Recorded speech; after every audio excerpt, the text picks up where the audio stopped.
क्या आप जानते हैं इंक्रीज इन करंट एसेट्स की वजह से कैसे कैश कम होता है और इंक्रीज इन करंट लायबिलिटी से कैसे कैश बढ़ता है कैश फ्लो स्टेटमेंट की ऑपरेटिंग एक्टिविटी में? बहुत से बच्चे नहीं जानते, इस चीज को रट्टा लगाते हैं, कल को जॉब के लिए जाते हैं, इंटरव्यू में ये क्वेश्चन पूछा जाता है तो वो सेटिस्फैक्टरी रिप्लाई नहीं दे पाते। आओ जानते हैं इसका क्या रीजन है। ऑपरेटिंग एक्टिविटी में कैश एडजस्ट करते हैं आप, ये इंक्रीज डिक्रीज, उसका रीजन जानते हैं। एग्जांपल लेते हैं, प्रॉफिट एंड लॉस में प्रॉफिट निकला हुआ है 30,000, सेल रेवेन्यू फ्रॉम ऑपरेशन में 5 लाख है, सैलरी 50। इसको क्लियर करते हैं।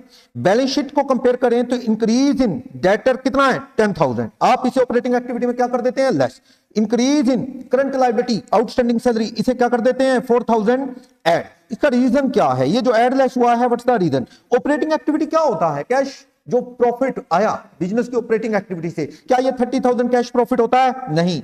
आप देखो जो हमारे डेटर थे वो ओपनिंग कितने थे 50, क्लोजिंग इंक्रीज होकर 60 हुए, सेल हमारी आई है पीएनएल स्टेटमेंट में 5 लाख, क्या ये 5 लाख कैश आया? नहीं, कैश कितना आया 490। दैट्स व्हाई 10,000 हम कम करते हैं इंक्रीज इन डेटर का। और सैलरी ओपनिंग 10 थी, इंक्रीज होकर 14, पीएनएल स्टेटमेंट में 50 आया, क्या 50 सैलरी कैश पे की? नहीं, कितनी पे की 46,000। दैट्स व्हाई आपने 4,000 वो क्या किया ऑपरेटिंग एक्टिविटी में add in order to find cash profit. इस वीडियो को डिटेल में देखना चाहते हैं तो कैप्शन में लिंक को क्लिक करो।